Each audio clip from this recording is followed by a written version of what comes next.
ya Bu ya. Orang kaya di Tanjung Balai sana, konon kabarnya rumahnya aja di orang Tanjung Balai. Nah, di sini aja dia sama adiknya apa sama siapanya rumahnya tuh lah kayak stadion bola lah saking besarnya kata Rica ya kan. Orang berduit lah gitu. Justru karena dapat mertua orang berduit nih, awak harus sekolah ya kan Bu. Nah, kalau kita mikirnya gitu ya kan, semakin berduit dia ya semakin pandai dia menilai ya kan. Nah, kok gitu. Udah mungkin Pak Bambang ini udah nggak bisa lagi ngontrak. Anaknya kan yang gini tuh. Anak kelas 11A yang pakai kawat gigi. Kan satu-satunya pakai kawat gigi salsa berpacaran. Orang dulu kata Ustazah Rizka waktu SMP, orang dia kalau pulang sekolah dijemput cowoknya naik mobil kok di depan. Nah, entah itu orangnya tangga nggak tahu pula lah. Udah di atas Ustazah Rizka, ngelaporlah kawannya Ustazah si Caca dijemput cowok naik mobil, dipanggil Ustazah Rizka emaknya. Memang dia pandai kali ngadali emaknya kata Ustazah Rizka, dia pandai naik kereta dan dikasih kereta kan Bu, silap sikit mamanya ada meluncur dia pergi. Terus kan dia kenapa dipakai orang tua jadi komite kalau dia kan berarti gagal jadi orang tua itu. Kita kan ini sekolah sunnah yang dilarang haram pacaran. Nah, kalau itu nggak paham. Ternyata kan melakukan hal yang haram.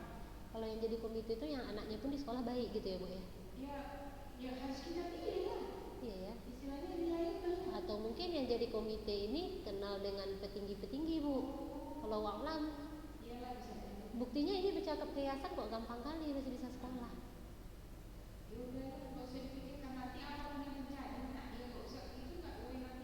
Iya, biarkan aja ya Bu ya. Penting tanggung jawab kita dah ditanyakan ya kan. Terus sudah disuruh share undangnya share aja gitu ya kan. Ya. Mulai Wak ya.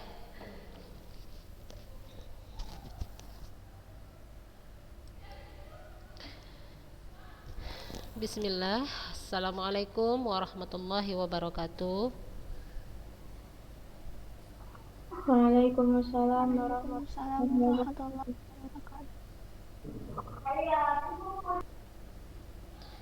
Alhamdulillah wassalatu wassalamu ala rasulillahi amma ba'du. Apa kabar anak-anak ustazah kelas 12? Alhamdulillah baik Ustazah. Alhamdulillah baik.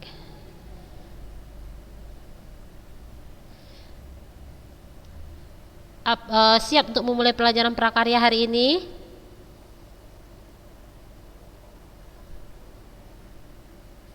Gak ada yang jawab.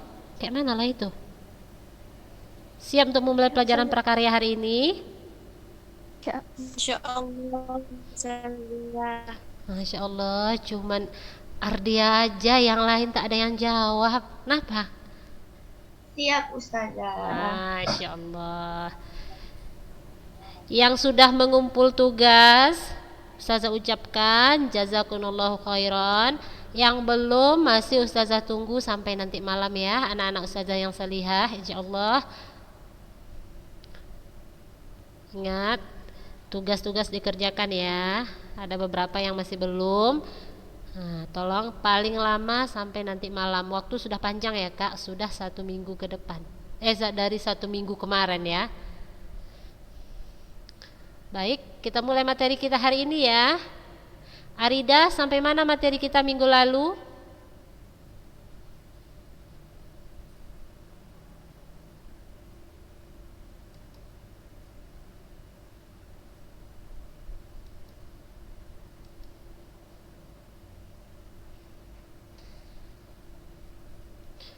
Rida, sampai mana materi kita minggu lalu? Yang apa namanya kayak metode-metode gitulah Ustazah, tahap-tahap. Metode apa Kak? Metode apa Kak?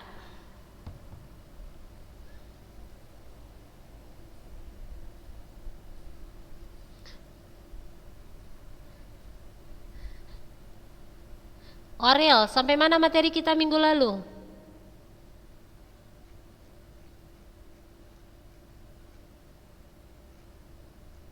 Perencanaan usaha kerajinan untuk pasar global saja. Perencanaan usaha kerajinan untuk pasar global.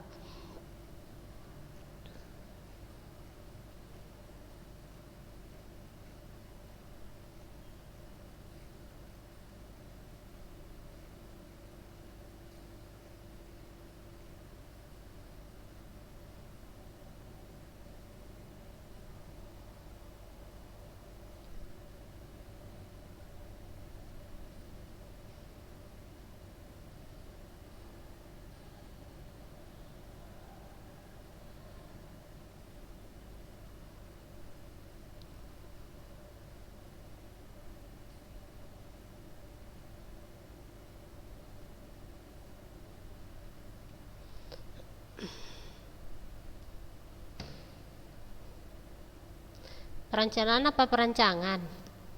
Orel. Perancangan ya, perancangan dan produksi kerajinan untuk pasar global. Ya, anak-anak ustazah. Nah,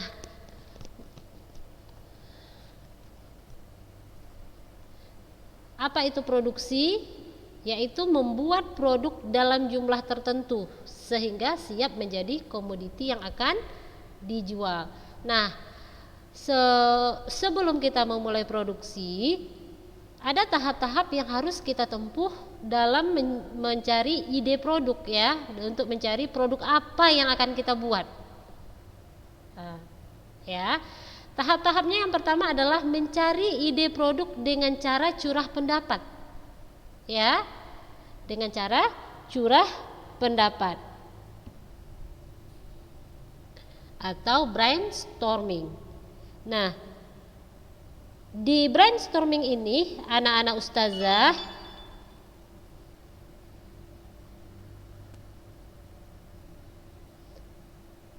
di dalam brainstorming ini dilakukan secara berkelompok ya, jadi mencari idenya secara berkelompok. Jadi setiap anggota kelompok berhak untuk mengeluarkan atau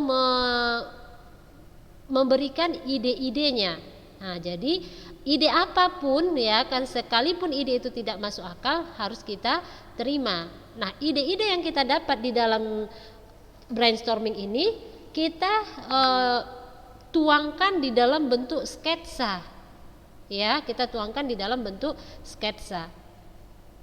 Nah, jadi kunci sukses di dalam brainstorming ini anak-anak ustazah yaitu jangan ada rasa takut salah.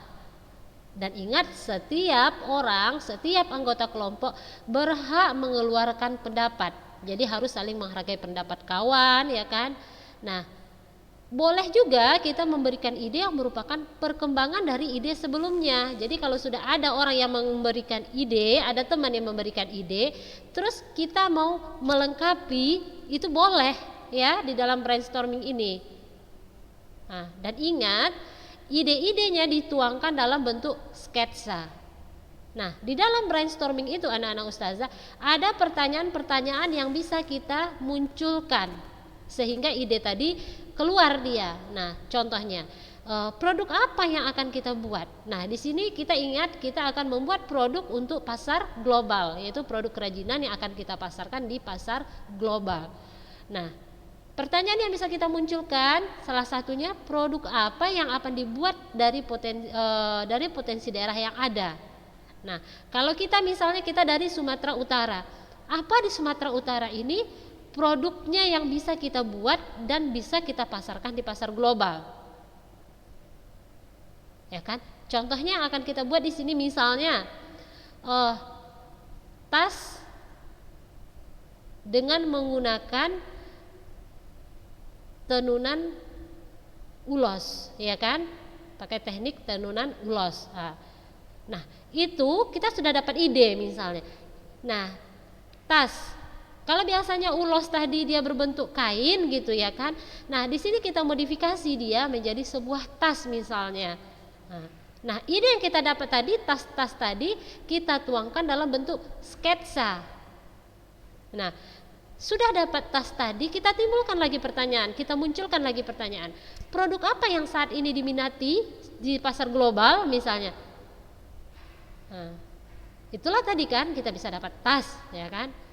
Oh, selain dari tas, ada nggak produk lain yang diminati di pasar global misalnya? Nah, terus timbulkan lagi pertanyaan, produk apa yang cocok dijadikan oleh-oleh wisatawan? Nah, misalnya kita dari ulos tadi, apa produk yang bisa kita yang cocok dijadikan oleh-oleh wisatawan? Nah, ingat, untuk wisatawan itu ada ketentuan produknya. Yang pertama, dia gampang dibawa, ya kan? Mudah dibawa. Karena dia adalah oleh-oleh. Kalau produk kita berbentuk besar gitu, itu kan merumitkan. Wisatawan itu kan orang yang mau simple, mereka datang ke daerah tertentu, mereka ingin ada oleh-oleh.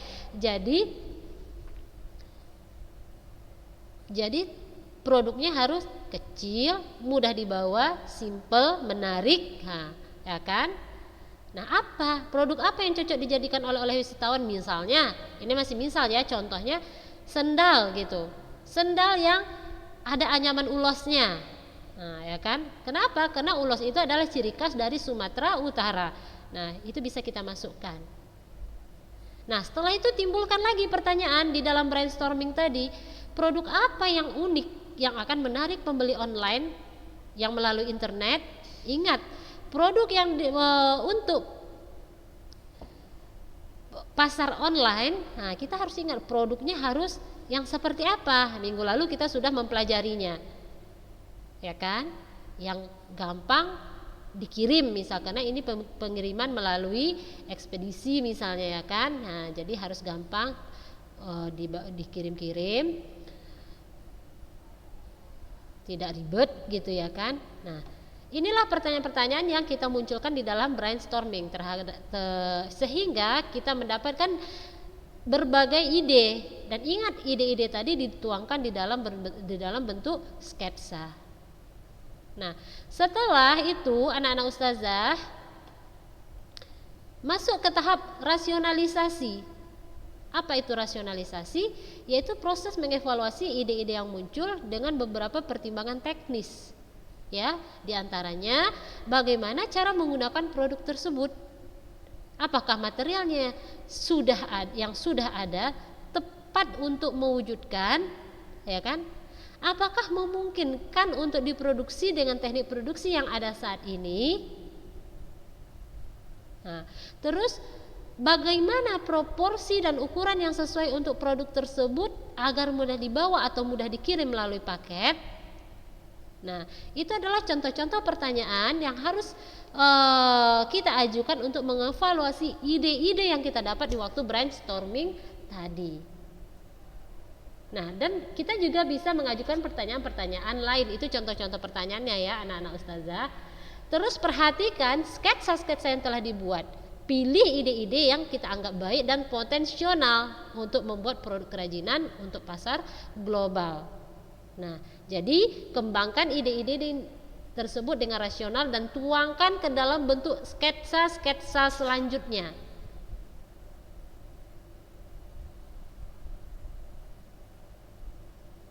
Ya, nah itu dia tahap rasionalisasi. Setelah itu, yang ketiga, ada yang namanya tahap prototyping atau pembuat studi model. Ya, prototyping atau pembuat studi model. Nah, sketsa ide yang dibuat pada tahap-tahap sebelumnya adalah format 2 dimensi. Jadi di kertas oret-oret gitu ya anak-anak ustazah, sketsa idenya udah masih di kertas HVS gitu atau di sketchbook gitu, masih oret-oretan. Nah, waktu prototyping atau pembuat studi model ini dia kita buat dalam bentuk 3 dimensi. Ya, sketsa tadi sudah kita rubah menjadi bentuk 3 dimensi, maka studi bentuknya yang dilakukan dalam format 3 dimensi yaitu dengan studi model. Nah, di dalam studi model ini kita bisa menggunakan material yang sebenarnya atau bukan material yang sebenarnya. Yang jelas orang melihat, oh ternyata sendal tadi bentuknya seperti ini gitu. Bisa sendal tadi kita buat langsung dengan bahan ulos tadi atau lainnya, tidak masalah. yang pasti dia sudah berbentuk 3 dimensi. Nah, apa itu material sebenarnya? Yaitu material yang akan kita gunakan pada produksi kerajinan kita. Nah, jadi bisa kalau kita buat dengan kain ulos berarti itu material sebenarnya. Nah, kalau kita mau membuat dengan bahan yang lain, tidak dengan ulos juga tidak apa-apa, silahkan. Nah,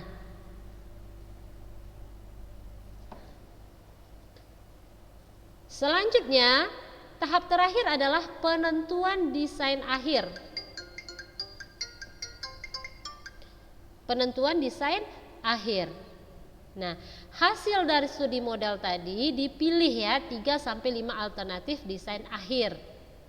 Nah, penetapan desain akhir dapat dilakukan melalui diskusi atau evaluasi. Nah, proses evaluasi tadi menghasilkan umpan balik yang bermanfaat dalam menentukan desain akhir yang terpilih. Nah, itu tadi tahap-tahapnya.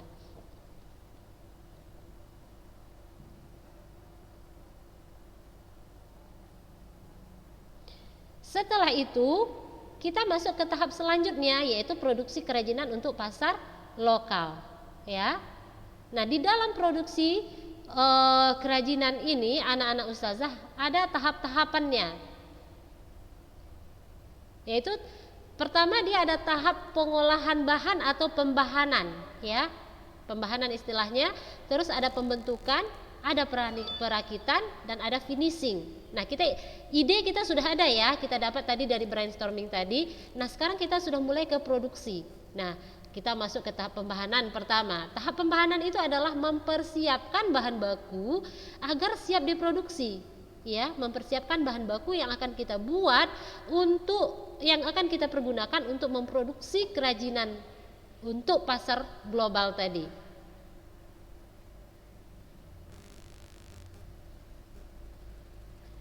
Nah, setelah pembahanan kita masuk ke pembentukan. Nah, pembentukan ini anak-anak ustazah dia tergantung kepada jenis materialnya. Tergantung. Bambu dengan kain itu beda cara pembentukannya.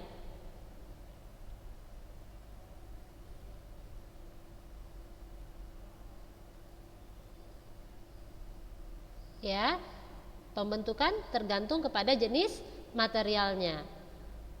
Jadi untuk pembentukan ada yang digergaji, dipotong, dijahit, dilem, dianyam, dan lain sebagainya. Nah, setelah pembentukan masuk ke perakitan.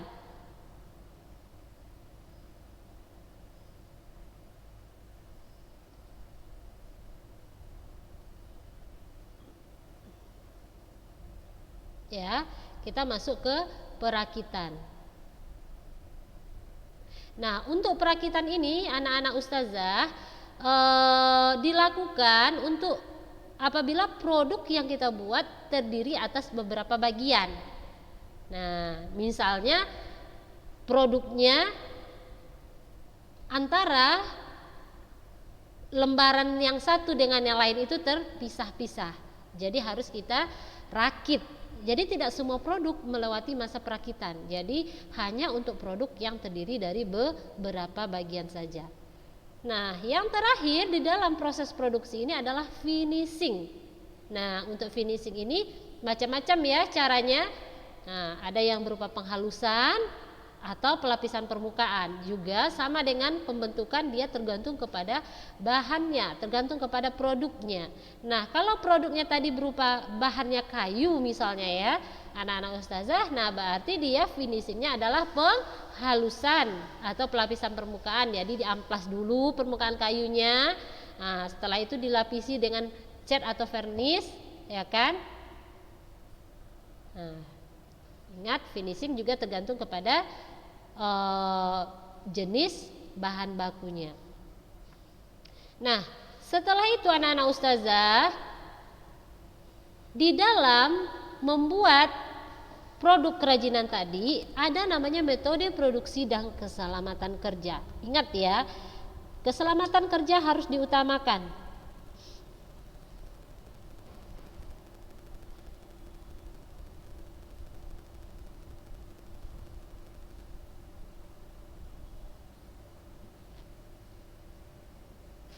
Nah, untuk metode produksinya anak-anak ustazah, kita bisa memakai metode tradisional atau modern, tergantung kepada perencanaan kita dari awal ya. Nah, pada metode tradisional setiap orang melakukan setiap produksi. Bedanya ya, metode tradisional atau modern. Nah, ini dia. Ini sudah pernah ya kita bahas di semester 1 ya. Nah, metode tradisional satu orang melakukan satu tahapan produksi. Nah, sedangkan untuk metode modern satu orang hanya melakukan satu tahap produksi. Nah, jadi misalnya ustazah pernah memberi contoh ya sama anak-anak ustazah. Kalau metode tradisional itu misalnya di orang membuat produk ya, membuat produk mebel misalnya. Nah, produk mebel. Nah, metode tradisional itu mulai dari pemotongan bahan, pembahanan tadi, pembentukannya, bahan tadi dibentuk, terus perakitannya, finishingnya, sehingga terciptalah sebuah produk dikerjakan oleh satu orang tenaga kerja. Ya, itu namanya metode tradisional.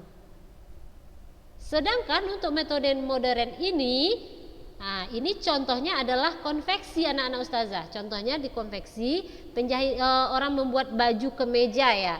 Jadi setiap orang itu kalau dia bagian menjahit kerah baju ya, ya dia menjahit kerah aja terus gitu. Nah, kalau dia bagian memasang kancing, jadi dia memasang kancing aja.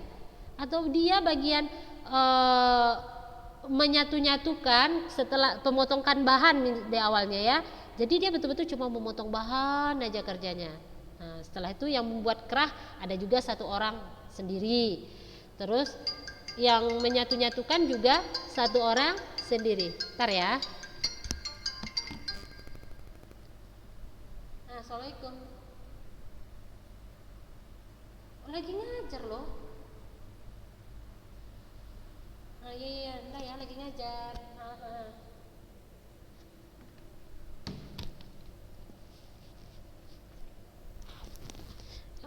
Mohon maaf. Baik, kita lanjut. Nah, itu tadi metode modern. Jadi satu orang melakukan satu tahap kerjaan. Jadi kayak konveksi tadi, yang memotong bahan sendiri, yang membuat kerah sendiri, yang menyatukan depan baju, depan kiri, depan kanan dengan belakang baju gitu sendiri, yang membuat tangan sendiri, memasang kancing sendiri. Nah, itu mereka memakai metode modern. Ya.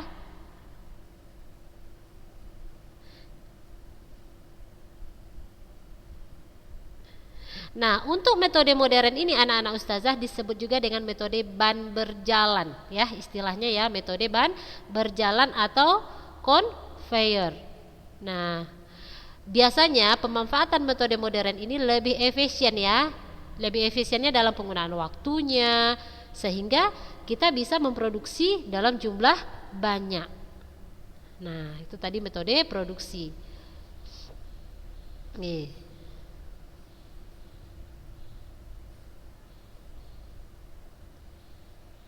Nah, selanjutnya adalah keselamatan kerja. Nah, kelancaran produksi juga ditentukan oleh cara kerja, ya. Cara kerja harus memperhatikan K3, kesehatan dan keselamatan kerja. Jadi, anak-anak ustazah,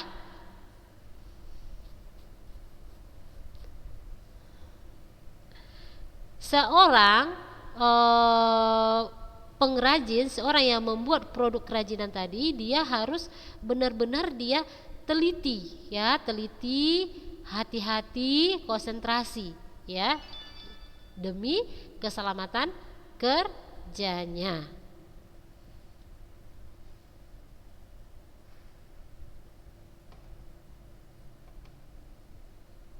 Nah, kadang kan di dalam produksi itu kita ada memakai misalnya bahan-bahan yang memang berbahaya misalnya kan, berbahaya untuk kulit atau untuk pernafasan misalnya, kita menggunakan bahan-bahan kimia misalnya. Nah, seorang pekerja harus menggunakan sarung tangan dan masker, atau mungkin kita menggunakan alat-alat yang tajam misalnya kayak gergaji gitu kan, gergaji listrik dan lain sebagainya. Nah, di sini dibutuhkan ada ketelitian dan konsentrasi seorang pekerja. Nah, baik, sampai di sini ada yang mau ditanyakan anak-anak ustazah? Tentang materi kita hari ini ada pertanyaan?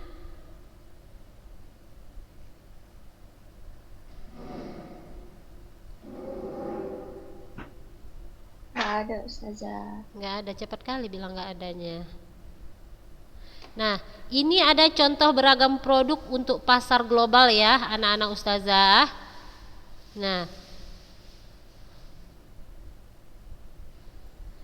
ini ada tempat handphone.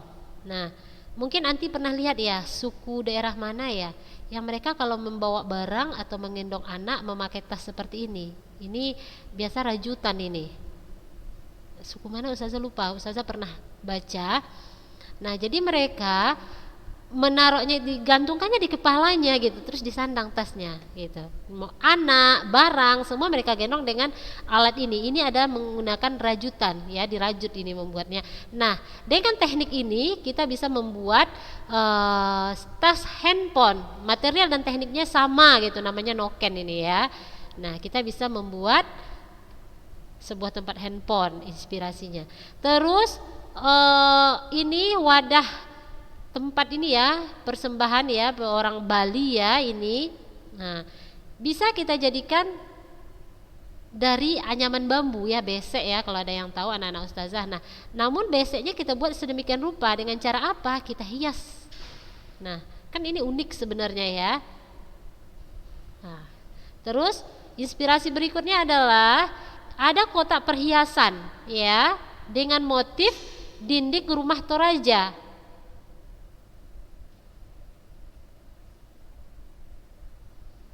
Terus ada puzzle 3 dimensi yang terbuat dari bambu. Biasanya puzzle ini kan ada yang dari plastik gitu kan. Nah, ini bisa kita buat dari bambu. Kenapa? Ketersediaan bambu di negara kita sangat melimpah ruah. Nah, ini bisa kita jadikan sebagai salah satu produk yang bisa kita pasarkan di pasar global. Terus kita juga bisa membuat mainan dari kayu. Ya, kalau memang biasanya kita jumpakan mainan-mainan ini dari plastik gitu kan. Nah, kita bisa membuatnya dari kayu. Nah, ini adalah contoh-contoh produk dengan inspirasi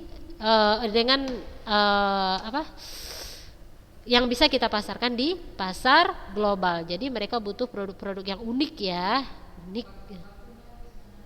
Nah, baik anak-anak ustazah, kalau memang tidak ada pertanyaan, jangan lupa yang belum mengumpulkan tugas segera sebelum malam ya, malam inilah terakhir. Sebelum ustazah nanti mematikan data handphone ustazah sudah ganti jadi mode pesawat, dah lah gak bisa masuklah tugas nanti lagi ya. Nah, secepatnya dikirim. Biasa ustazah jam 9 itu udah ustazah matikan dan mode pesawat lah dia handphone tadi itu. Nah, sebelum itu tolong dikirim. Ingat ustazah kalau memang tidak ada nilai, tak mau ustazah kasih nilai ya kakak-kakak ya. Ingat, nanti Anti tersandung sendiri.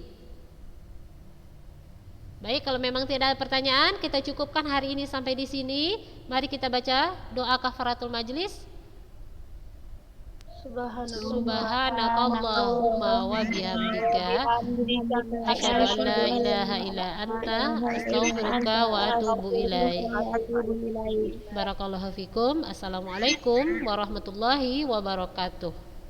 Waalaikumsalam warahmatullahi wabarakatuh.